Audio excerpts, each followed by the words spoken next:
Back on student loans, I wanted to ask you, Congressman Tim Ryan and Senator Bennett were among Democrats that have made the point that the administration should have further targeted the student relief and proposed a way to pay for the plan.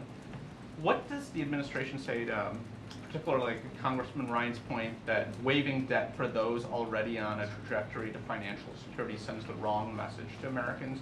And I was also hoping you could talk to us, give us perhaps a little bit of color, to what extent were consultations made with particularly Democrats who had some misgivings and wanted to see this more fixed towards lower income Americans?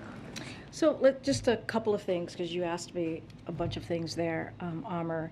So first of all, this was a campaign promise that the president made, as we all know, during the campaign back in 2020.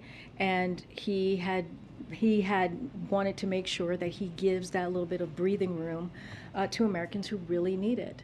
And this was targeted. This was targeted for Americans who are making less than $125,000. It gives that $10,000 debt relief. And if there are, and it has that Pell Grant provision in there, as we've talked about. You heard from Ambassador Susan Rice, and you guys have all read, I'm sure, the fact sheets. And when you look at the Pell Grant provision and you add that piece to it, that adds another, that could go up to $20,000, right? And so that's incredibly targeted. That's really important. Those borrowers who are on Pell Grant, let's think about this, right? Some of us in here probably had gotten Pell Grant. I had to get a Pell Grant when I went to college. And those are families that are $60,000 households, and that's nearly $60,000 per household. And if you look at it by half, that's 30.